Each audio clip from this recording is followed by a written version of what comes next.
నమస్తే welcome to big story. భగభగమండే వేసవి కొనసాగుతూనే ఉంది. కేరళ తీరాన్ని ఋతుపవనాలు తాకి 2 వారాలు దాటినా రాష్ట్రంలో చినుకుజాడ మాత్రం కనిపించడం లేదు. ఆకాశం వైపు రైతన్న దీనంగా చూస్తున్నా ప్రకృతి మాత్రం కరుణించడం లేదు. జూన్ ముగిసి జూలై ప్రవేశించినా వర్షాలు కురవకపోవడంతో అటు రైతులతో పాటు మార్కెట్ వర్గాలు సామాన్య ప్రజల్లో ఈ సంవత్సరం నీటికి కటకటలాడాల్సిందేనా అనే దిగులు ఆవరించింది. ఇంతకీ వర్షించే మేఘం వెనక్కి వెళ్ళిపోవడానికి కారణమేంటి? శాస్త్రవేత్తలు ముందు నుంచి చెప్తున్న ఎల్నినోనేనా కారణమా? అదే సందేహాలు యావత్ దేశాన్ని ఆవరించాయి. ఎల్నినో సృష్టించే మహా విపత్తుపై let's watch on big story.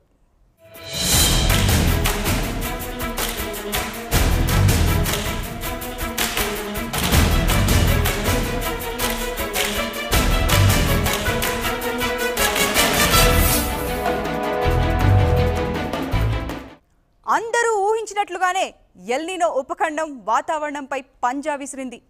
శాస్త్రవేత్తలంతా అంచనా వేసినట్లే ఎల్నినో ఉపఖండంలోని ఋతుపవనాల దిశను మార్చి ప్రమాద ఘంటికలు మోగిస్తున్నాయి.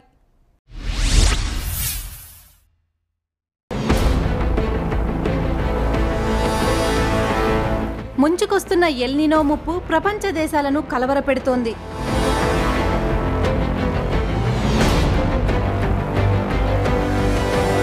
ఎల్నినో దెబ్బకు నీటి కటకట తప్పదని ప్రమాద గంటికలు వినిపిస్తున్నాయి.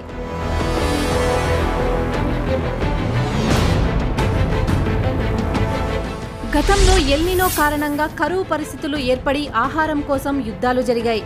1997లో ధరలు అనూహ్యంగా పెరగడానికి కారణంగా ఉన్న ఈ ముప్పు మరోసారి ఉపఖండంపై విరుచుకుపడింది. ఇక ఈ ఏడాది కూడా చాలా దేశాల్లో తీవ్ర స్థాయిలో విరుచుకుపడుతుందని నిపుణులు సైతం హెచ్చరిస్తున్నారు.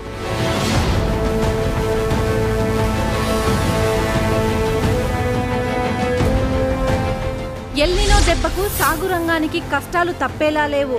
వర్షపాతం సాధారణం కంటే తక్కువగా నమోదవుతుందని ప్రభుత్వమే ప్రకటనలు చేయడం ఇందుకు కారణం.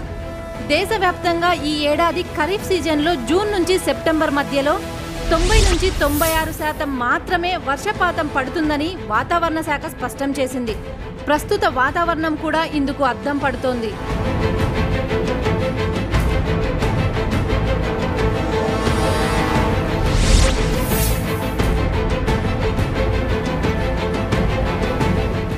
జూన్ 1కి ముందే దేశంలోకి ఋతుపవనాలు ప్రవేశించినా ఇంకా యాక్టివ్గా మారడం లేదు. దేశవ్యాప్తంగా విస్తరించడానికి ఇంకా సమయం పట్టేలా ఉంది. ఉత్తర భారతంలో ఎండలు మండిపోతున్నాయి. వర్షాలు పడాల్సిన ఈ సమయంలో రికార్డు స్థాయి ఉష్ణోగ్రతలు నమోదవుతున్నాయి.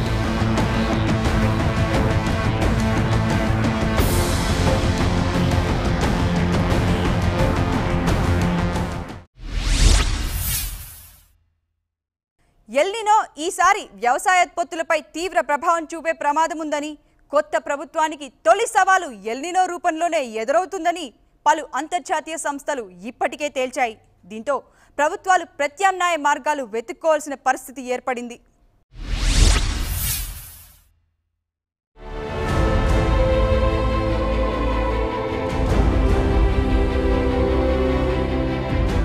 సాధారణంగా వాతావరణ ప్రక్రియలో భాగంగా ప్రతి 5 ఏళ్లకు ఎల్నినో ఏర్పడుతుంది.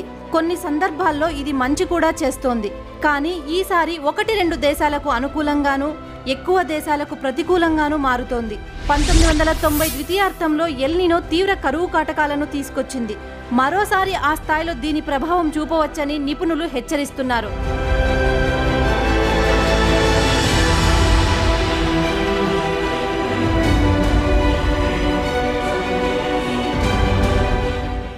ఇప్పటికే ఎల్నినో దెబ్బకి భారత్లో ఖరీఫ్లో పడాల్సిన దానికంటే తక్కువ వర్షపాతం నమోదైంది.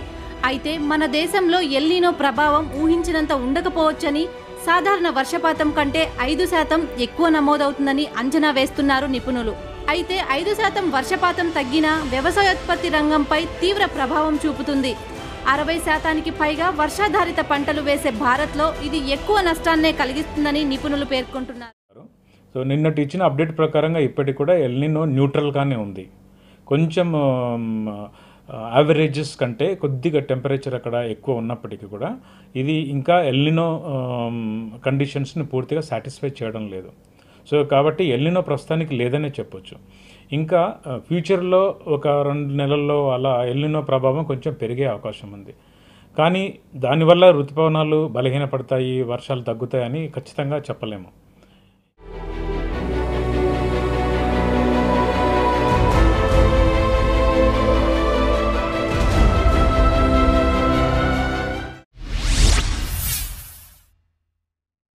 ఎల్నినో ఇప్పటికే పలు దేశాలలో తీవ్ర ప్రభావం చూపించబోతుందనే ఆందోళనలు నెలకొన్నాయి. కరువు కాటకాలు కొని తెచ్చే ఎల్నినో దెబ్బకు ఆగ్నేయాసియాతో సహా ఉపఖండ దేశాలు చిగురుటాకులా వణికిపోతున్నాయి.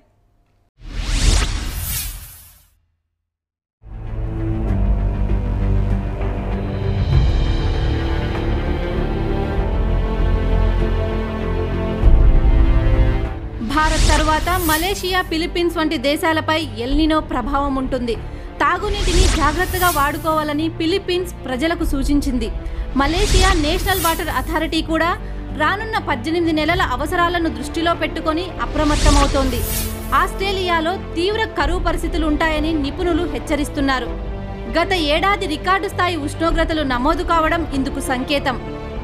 అటు దక్షిణ అమెరికాలో కూడా పరిస్థితులు చేజారిపోతాయని ప్రభుత్వాలు హెచ్చరిస్తున్నాయి. స్వచ్ఛంద సంస్థలు వాతావరణ పరిస్థితులు ఎప్పటికప్పుడు పరిశీలిస్తున్నాయి. తీవ్ర కరువు ఏర్పడే ప్రాంతాల్లో ఆదుకోవడానికి రెడ్ క్రాస్ వంటి సంస్థలు ఏర్పాట్లు చేసుకుంటున్నాయి.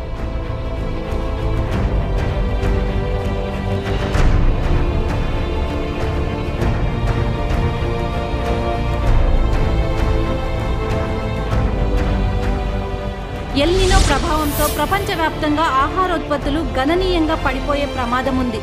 దీని ప్రభావం కొన్ని సంవత్సరాల పాటు ఉంటుందని నిపుణులు హెచ్చరిస్తున్నారు. ధరలు కూడా పెరిగి పేదల ఆహార భద్రత ప్రమాదంలో పడుతుంది. వీటిని దృష్టిలో పెట్టుకొని ప్రభుత్వాలు సిద్ధంగా ఉండాలని నిపుణులు సూచిస్తున్నారు.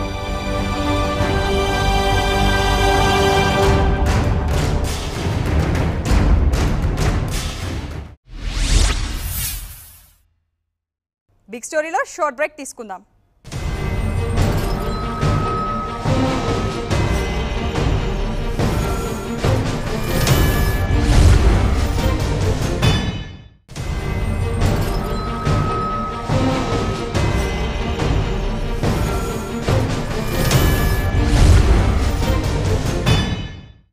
Welcome back.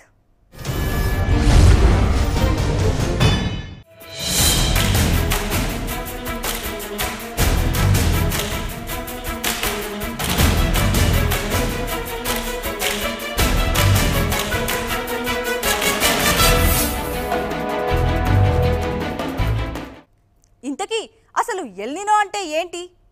ప్రపంచ వాతావరణంపై ఎల్నినో చూపే ప్రభావం ఎలా ఉంటుంది? ఎల్నినోలు ఎలా ఏర్పడతాయనే ప్రశ్నలు ఇప్పుడు విస్తృతంగా వ్యాప్తిలో ఉన్నాయి.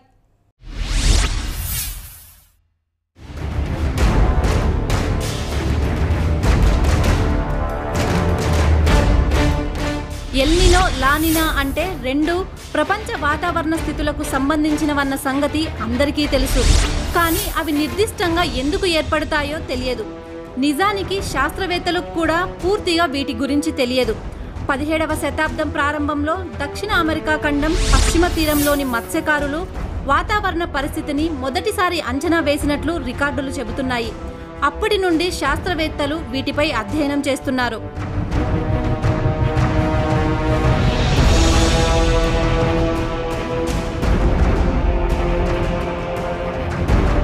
సాధారణ పరిభాషలో చెప్పాలంటే ఎల్నినో వర్షాభావ పరిస్థితిని వివరిస్తే, లానినా విపరీతంగా వర్షాలు కురిసే పరిస్థితిని వివరిస్తుంది. స్పానిష్ భాషలో ఎల్నినో అంటే బాలయేసు లేదా ది బాయ్ అని అర్థం. డిసెంబర్ నెలలో ఎల్నినో వాతావరణ పరిస్థితి ఉన్నత దశకు చేరుతుంది. క్రీస్తు పుట్టినరోజు డిసెంబర్లో వస్తుంది గనుక క్రిస్మస్ పండుగను సూచిస్తూ ఎల్నినో అని నామకరణం చేశారు.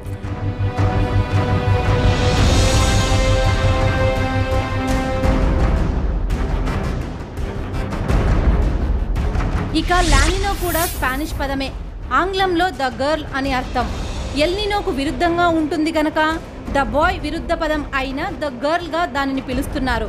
ఆసియా, ఆస్ట్రేలియా ఖండాలు ఉత్తర దక్షిణ అమెరికా ఖండాల మధ్య విస్తరించి ఉండే పసిఫిక్ మహాసముద్రంలో ఏర్పడే ప్రత్యేక సముద్ర పవనాలు ఎల్నినో లానినాలు ఏర్పడేందుకు కారణమవుతాయి. ఈ రెండింటినీ కలిపి ఎల్నినో సదరన్ ఆసిలేషన్ లేదా ఈఎన్ఎస్ఓ వలయాలు అంటారు.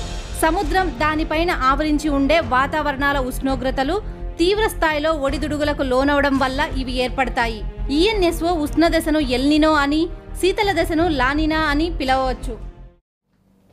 ఈ అరేబియా సముద్రంలో ఏర్పడిన తుఫాను కారణంగా కొంచెం తుఫానాలు ఆలస్యం అవ్వడము, తర్వాత మందకొడిగా సాగడం జరిగింది.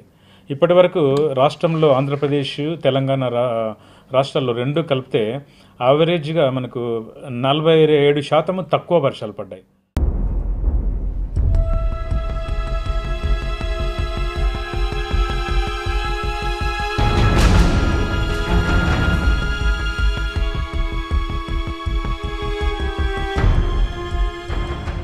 అయితే సాధారణంగా పసిఫిక్ మహాసముద్ర ఉపరితల పవనాల ప్రభావంతో సముద్రపు నీరు తూర్పు నుండి పశ్చిమానికి పోటెత్తుతుంది. ఇక దక్షిణ అమెరికా ఖండం ఉత్తర భాగంలోని పశ్చిమ తీరాల్లోని ఉపరితల సముద్ర నీరు ఆసియా, ఆస్ట్రేలియా తీరాలకు పోటెత్తుతుంది. ఈ పవనాల మధ్య మార్గంలో దక్షిణ, ఈశాన్య తీరాలతో పాటు చైనా, ఆస్ట్రేలియా లాంటి దేశాలు ఉంటాయి. ప్రధానంగా ఈ పసిఫిక్ పవనాల సుదీర్ఘ దూరాలు భూమధ్య రేఖ గుండా సూర్యుడి కిందే ప్రయాణించడం వలన పశ్చిమ దిశకు వెళ్లే కొద్దీ వేడెక్కుతాయి. ఇది ప్రతి సంవత్సరం జరిగే ప్రక్రియ.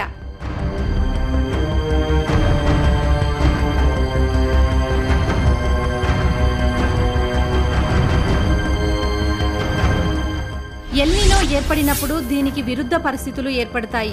దక్షిణ అమెరికా దేశాల తీరం నుండి పశ్చిమాన ఆసియా వైపుగా ఉన్న సముద్ర ఉపరితలం సాధారణ స్థితి కంటే వేడెక్కుతుంది. ఫలితంగా పసిఫిక్ సముద్రంలో భూమధ్య రేఖకు సమీపంగా తూర్పు నుండి పశ్చిమానికి ప్రయాణించే పవనాలు బలహీనపడతాయి. దాంతో పశ్చిమ పసిఫిక్ సముద్ర ఉపరితల జలాలు వ్యతిరేక దిశలో తూర్పుకు ప్రయాణిస్తాయి. దీనివల్ల భారత ఉపఖండంలోనూ, ఈశాన్య యూరప్లోని కొన్ని ప్రాంతాలలోనూ తీవ్ర వర్షాభావ పరిస్థితులు ఏర్పడతాయి.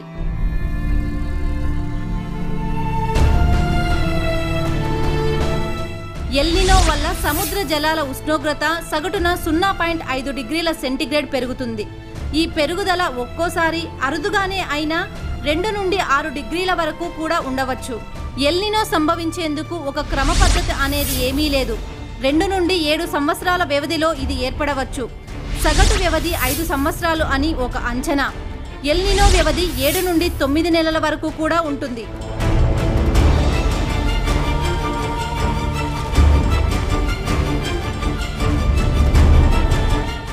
సాధారణంగా ఎల్నినో సంభవించింది అనడానికి పరిణామాలు ఇవి అని నిపుణులు సూచించిన సూచికలు ఇలా ఉన్నాయి. హిందూ మహాసముద్రం, ఇండోనేషియా, ఆస్ట్రేలియాల పైన ఉపరితల ఒత్తిడి పెరుగుతుంది. మధ్య, తూర్పు పసిఫిక్ సముద్రం పైన ఉపరితల గాలి ఒత్తిడి పడిపోతుంది. దక్షిణ పసిఫిక్లోని వాణిజ్య పవనాలు బలహీనపడతాయి లేదా తూర్పుకు ప్రయాణిస్తాయి. పెరు దేశంపై గాలి వేడెక్కి వాతావరణం పైకి ప్రయాణిస్తుంది. అక్కడ చల్లబడి ఉత్తర పెరు ఎడారిలో వర్షాలు కురుస్తాయి.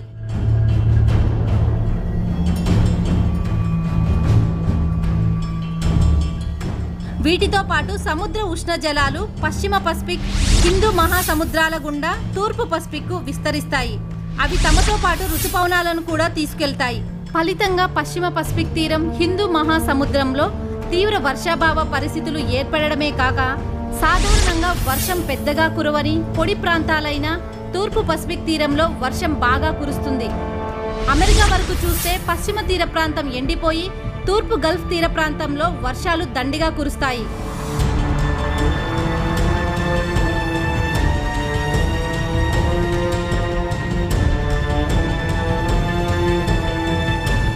ఇక ఎల్నినో ప్రభావం ఇండియా పైన ఉంటుంది, కానీ స్థిరంగా ఉండదు.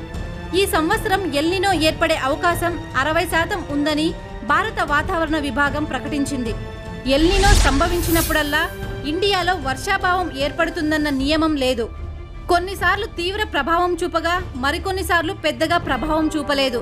1997-98లో తీవ్రస్థాయి ఎల్నినో సంభవించింది, కానీ ఇండియాపై పెద్దగా ప్రభావం చూపలేదు. 2002లో ఒక మాదిరి ఎల్నినో ఏర్పడగా ఇండియాలో తీవ్ర కరువు పరిస్థితి ఏర్పడింది. మొత్తం మీద చూస్తే గత శతాబ్ద కాలంలో ఎల్ నినో వల్ల ఇండియాలో సాధారణ వర్షపాతం కంటే తక్కువ వర్షపాతం నమోదయ్యింది. సగం కంటే ఎక్కువ సార్లు దుర్భిక్ష పరిస్థితులు ఏర్పడ్డాయి. అనగా ఎల్ నినో ప్రభావం భారత వ్యవసాయ రంగాన్ని నేరుగా ప్రభావితం చేస్తుంది. వర్షాలు తక్కువ పడే అవకాశమే ఉంది. దాదాపు సగానికి సగం తక్కువ పడే అవకాశం ఉంది. కాబట్టి వ్యవసాయ ఆధారిత కార్యక్రమాలు అవన్నీ కూడా జాగ్రత్త పడాల్సిన అవకాశం ఉంది. కానీ కరువు అని ఇప్పుడే చెప్పడానికి మనకి ఏం లేదు. కరువు అనేది ఇది జరిగిన తర్వాత వర్షాలు తక్కువ పడ్డప్పుడు తేమ, వాతావరణంలో తేమ తక్కువ ఉండడం, మాయిశ్చర్ స్ట్రెస్ అంటాము, అలాంటివి ఉన్నప్పుడు కరువు ప్రాంతంగా కరువు ప్రభావం ఉన్నట్టుగా డిక్లేర్ చేస్తాము. అప్పటి వరకు మనం కరువు అని చెప్పలేము.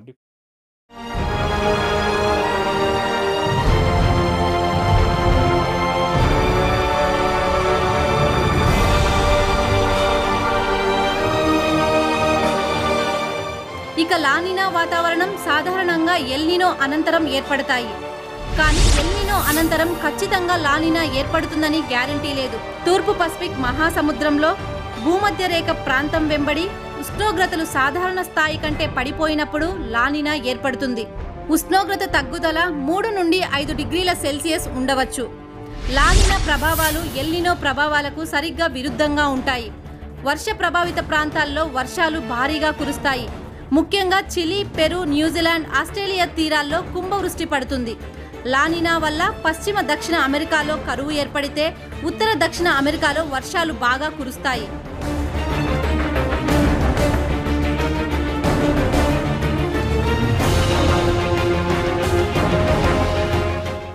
ఇండియాలో ఎల్ నినో వల్ల 2009లో జరిగినట్లుగా నైరుతి రుతుపవనాలపై ప్రతికూల ప్రభావం పడుతుంది. లానినా వల్ల భారత నైరుతి రుతుపవనాలు లాభపడతాయి. సాధారణం కంటే ఎక్కువ వర్షపాతం కురిసేందుకు దోహదపడుతుంది. ఉదాహరణకు 2010లో పసిఫిక్లో ఏర్పడిన లానినా వల్ల ఇండియాలో నైరుతి రుతుపవనాలు దండిగా వర్షాలు ఇచ్చాయి.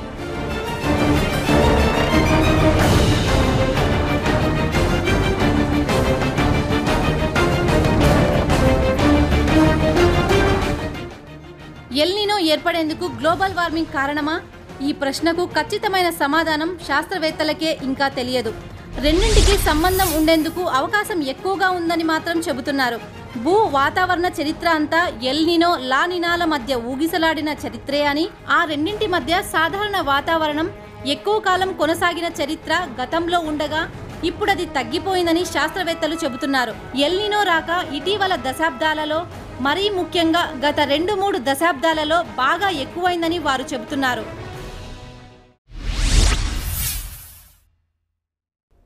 ఇప్పుడు ప్రపంచంలోని వివిధ షేర్ మార్కెట్లు కూడా ఎల్ నినో, లానినా ప్రభావాలకు అనుగుణంగా స్పందించేందుకు అలవాటు పడ్డాయి. పలు ఆర్థిక వ్యవస్థలకు ఋతుపవన వర్షపాతమే ఆధారంగా మారింది. అందుకే మార్కెట్లో ప్రమాద ఘంటికలు మోగడం సహజమే.